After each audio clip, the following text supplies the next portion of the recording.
اعوذ باللہ من الشیطان اللعین الرجیم بسم اللہ الرحمن الرحیم نحمدہ ونصلی علی سید الکریم محمد وآلہ الطیبین الطاہرین۔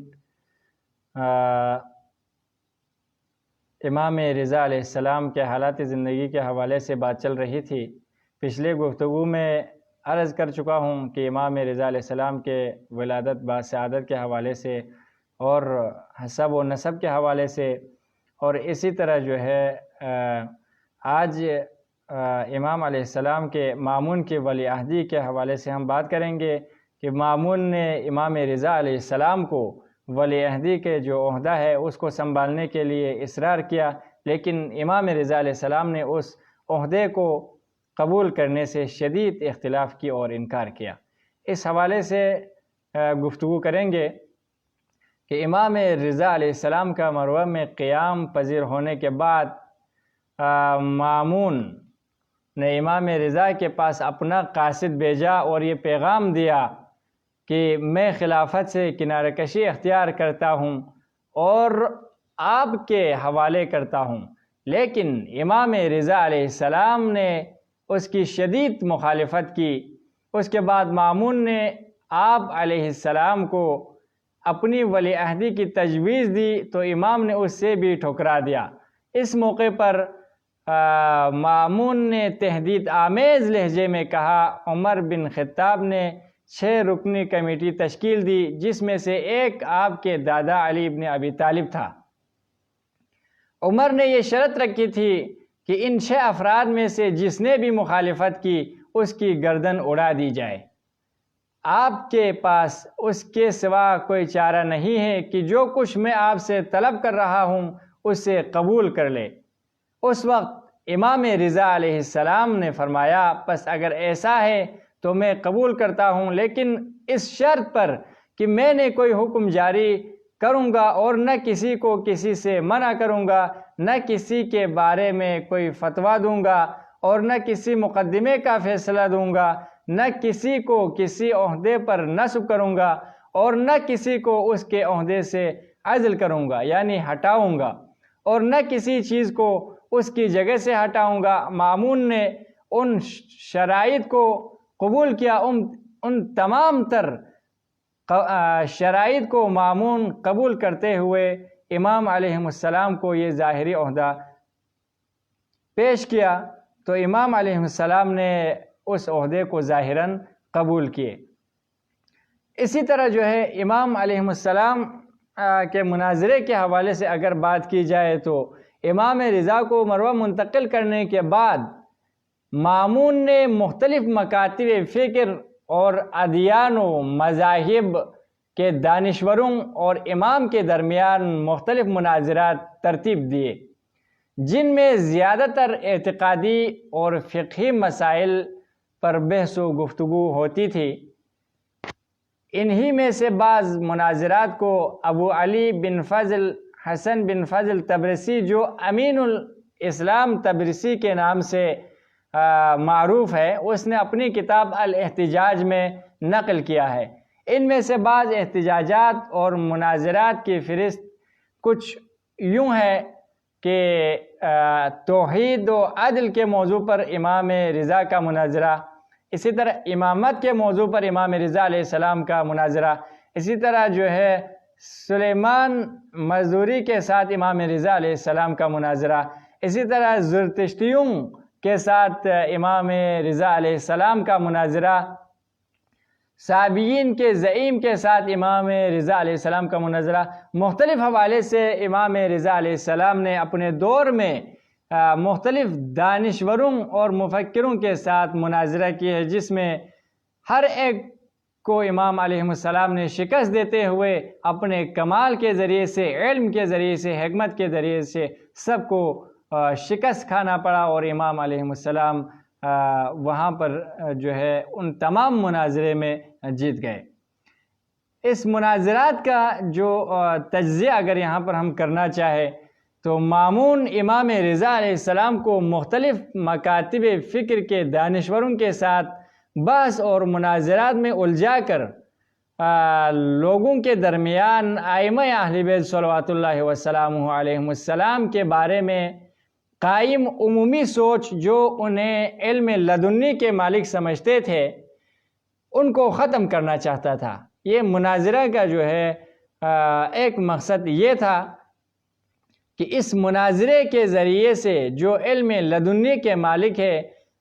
لوگوں کے درمیان، لوگوں کے سوچ میں، فکر میں یہ بات بٹھے ہوئے ہیں کہ امام رضا علیہ السلام علم لدنی کا مالک ہے، منصوص من اللہ امام ہے۔ اس فکر کو ختم کرنے کے لیے مامون نے مناظرے کا اہتمام کیا اور مختلف مکاتب فکر کے لوگوں کو جمع کر کے مختلف حوالے سے امام رضا علیہ السلام کے ساتھ مناظرے کروائے، لیکن ان تمام دانشوروں نے امام رضا علیہ السلام کے علم، کمالات اور آگے گھٹنے ٹیک دی۔ لہٰذا جو چیز امام علیہ السلام کی نعوذ باللہ توہین کرنے کے لیے مامون نے اور علم لدنی کے ہستی کو، علم لدنی کے مالک کو لوگوں کے سامنے، دانشوروں کے سامنے ان کی تذلیل اور توہین کرنا چاہتے تھے، لہٰذا جو کام امام علیہ السلام کی تذلیل اور توہین کرنے کے لیے انہوں نے جو تدبیر سوچی، ہر وہ تدبیر امام کی عزت میں بڑھاوے کا سبب بنا۔ اسی طرح جو ہے شیخ صدوق علیہ الرحمہ لکھتے ہیں کہ مامون مختلف مکاتب فکر اور ادیان و مذاہب کے بلند پایہ دانشوروں کو امام علیہ السلام کے سامنے لایا کرتا تھا تاکہ ان کے ذریعے امام کے دلائل کو ناکارہ بنا دے۔ یہ سارے کام وہ امام کی علمی اور اجتماعی مقام و منزلت سے حسد کی وجہ سے انجام دیتا تھا، لیکن نتیجہ اس کے برخلاف نکل آیا کہ اور جو بھی امام کے سامنے آتا وہ آپ کے علم و فضل کا اقرار کرتا اور آپ کی طرف سے پیش کردہ دلائل کے سامنے لاجواب اور بے بس ہو کر انہیں تسلیم کرنے پر مجبور ہو جاتے تھے۔ جب مامون کو اس بات کا علم ہوا کہ ان محفلوں اور مناظروں کا جاری رکھنا ان کے لیے خطرناک ہو سکتا ہے تو اس نے امام کو محدود کرنا شروع کیا۔ ابا سلط سے روایت کہ جب مامون کو اطلاع دی گئی کہ امام رضا علیہ السلام نے کلامی اور اعتقادی مجالس تشکیل دینا شروع کی ہے جس کی وجہ سے لوگ آپ کے شیدائی بن رہے ہیں، تو اس نے محمد بن عمر توسی کی ذمہ داری لگائی کہ وہ لوگوں کو امام کے مجالس سے دور رکھیں۔ اس کے بعد امام نے مامون کو بددعا دی ہے۔ اسی طرح جو ہے مامون نے امام رضا علیہ السلام کو اپنا ولی عہدی بنانے کے بعد 7 رمضان سنہ 201 ہجری عید کے موقع پر بظاہر اسی رمضان کی عید الفطر مامون نے امام رضا علیہ السلام سے کہا کہ جا کر نماز عید پڑھائے، لیکن امام علیہ السلام نے ولی عہدی کے لیے مقرر کردہ شرائط کا حوالہ دے کر مامون سے کہا کہ مجھے اس کام سے معاف رکھو۔ مامون نے اصرار کیا، چنانچہ امام کو قبول کرنا پڑا اور فرمایا ٹھیک ہے، میں پھر رسول اللہ صلی اللہ علیہ وآلہ وسلم کی طرح نماز عید قائم کروں گا۔ مامون نے امام رضا علیہ السلام کی شرط مان لی اور امام رضا علیہ السلام نے نماز عید پڑھائی اس طرح کی جس طرح رسول اسلام صلی اللہ علیہ وآلہ وسلم نے پڑھائی تھی۔ لوگوں کو توقع تھی کہ امام رضا علیہ السلام بھی دوسرے خلفاء کی طرح خاص قسم کے آداب و رسوم کے ساتھ نماز کے لیے نکلیں گے، لیکن سب نے حیرت کے ساتھ دیکھا کہ امام معصوم ننگے پاؤں تکبیر کہتے ہوئے گھر سے باہر آئے۔ سرکاری اہلکار جو اس طرح کے مراسمات کے لیے رائج لباس پہن کر آئے تھے، یہ حالت دیکھ کر اپنی سواریوں سے نیچے اترے اور سب نے اپنے جوتے اتار لیے اور روتے ہوئے اور اللہ اکبر کہتے ہوئے امام کے پیچھے پیچھے عیدگاہ کی طرف روانہ ہوئے۔ امام علیہ السلام ہر قدم پر 3 مرتبہ اللہ اکبر کہتے تھے۔ کہا جاتا ہے کہ فضل بن سہل نے مامون سے کہا امام رضا اسی حالت میں عیدگاہ پہنچ جائیں گے تو لوگ ان کے شیدائی بن جائیں گے، پس بہتر ہے کہ امام سے کہیں کہ وہ واپس آ جائے۔ چنانچہ مامون نے اپنا ایک ایلچی روانہ کر کے امام سے واپس آنے کی خواہش کی۔ چنانچہ امام نے اپنے جوتے منگوائے اور اپنی سواری پر بیٹھ کر واپس چلے آئے۔ لہٰذا وہ تمام تر مامون نے اقدامات کیا تھا کہ امام علیہ السلام کو کسی نہ کسی طریقے سے محدود کیا جائے، تاکہ رسول اسلام صلی اللہ علیہ وآلہ وسلم کا حقیقی جانشین، وارث انبیاء اور اسلامی تعلیمات کو صحیح طریقے سے پہنچانے والے منصوص من اللہ امام کی زندگی کو کسی نہ کسی طریقے سے محدود کیا جائے، تاکہ اسلام کی تعلیمات، اسلام کی تبلیغات پھیلنے سے یہ کام رکے رہے۔ لہٰذا وہ تمام تر اپنے کاموں میں، تمام تر سازشوں میں ناکام اور نامراد ہی رہا۔ اسی طرح اگر ہم بات کریں کہ امام علیہ السلام کو شہادت کیوں کیا، کس لیے کیا، ان کے علل و اسباب کی طرف اگر جائے تو تاریخ صحیح اور واضح انداز میں یہ کہہ رہا ہے کہ امام معصوم، امام رضا علیہ السلام کو شہادت کرنے کے علل و اسباب میں سے کچھ علل کی طرف اشارہ کر کے زحمت تمام کروں گا کہ مامون نے امام کو کیوں قتل کروایا۔ اس حوالے سے مختلف علل اور اسباب تاریخ نے ذکر کیا ہے۔ مختلف ادیان و مذاہب کے دانشوروں کے ساتھ ہونے والے مناظروں میں امام کی برتری اور فوقیت، کہ مامون امام علیہ السلام کے ساتھ جس کو مناظرے کے لیے مدعو کر کے لایا گیا تھا، اس کا مقصد ایک تھا، اور وہ مقصد یہ کہ امام علیہ السلام کو نعوذ باللہ نیچے دکھانا چاہتے تھے، اور وہ اپنے اس منصوبے میں ناکام ہوا۔ تمام تر مفکرین اور دانشور جو اسلامی، غیر اسلامی، جس قسم کے بھی مفکرین اور دانشور تھے، وہ امام علیہ السلام کے فضل اور کمالات اور علم کے آگے گھٹنے ٹیکنے پر مجبور ہوئے، اور انہوں نے سر تسلیم خم کیا۔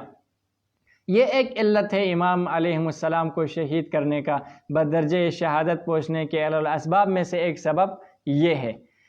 دوسری کہ امام رضا کی اقتدار میں نماز عید ادا کرنے کے لیے لوگوں کا جوق در جوق شرکت کرنا۔ اس واقعے سے مامون بہت خائف ہوا اور سمجھ گیا تھا کہ امام رضا علیہ السلام کو ولی عہدی بنانا اس کی حکومت کے لیے کس قدر خطرناک ثابت ہو سکتا ہے۔ لہٰذا اسی وجہ سے اس نے امام علیہ السلام کی نگرانی کرنا شروع کیا کہ کہیں اس کے خلاف کوئی اقدام نہ کر لے۔ لہٰذا یہ ایک سبب ہے امام علیہ السلام کو بدرجہ شہادت پہنچنے کے عوامل و اسباب و سبب میں سے ایک سبب یہ ہے۔ تیسری سبب، دوسری طرف سے امام مامون سے کسی خوف و خطر کا احساس نہیں فرماتے تھے،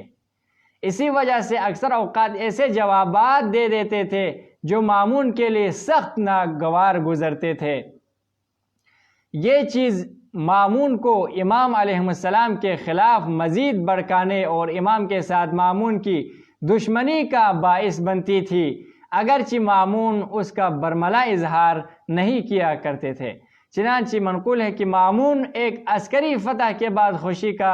اظہار کر رہا تھا کہ امام نے فرمایا، اے امیر المومنین، امت محمد اور اس چیز سے متعلق خدا سے ڈرو جسے خدا نے تیرے ذمے لگائی ہے، تم نے مسلمانوں کے امور کو ضائع کر دیا ہے۔ لہٰذا ان تمام علل و اسباب کے پیش نظر امام معصوم، امام رضا علیہ السلام بدرجہ شہادت پہنچے۔ یہ امام رضا علیہ السلام ہے جنہوں نے غیر اسلامی، غیر مسلمان دانشوروں کو، علماء کو، مفکرین کو اپنے علم، فضل اور کمالات کے ذریعے سے منوایا۔ اسے کہتا ہے امام معصوم، منصوص من اللہ امام۔ لہٰذا امام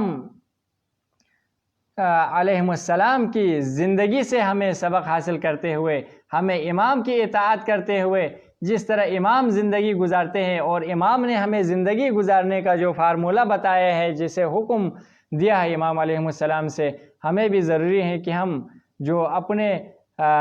امام رضا علیہ السلام کو اپنے امام ہونے کا جو دعویٰ کر رہا ہے، اس دعوے پر اترنے کے لیے فرامین ائمہ معصومین علیہ السلام اور فرامین امام رضا علیہ السلام پر عمل کرتے ہوئے امام رضا علیہ السلام کو اور دیگر تمام ائمہ طاہرین صلوات اللہ وسلام علیہ السلام کو جس طرح سے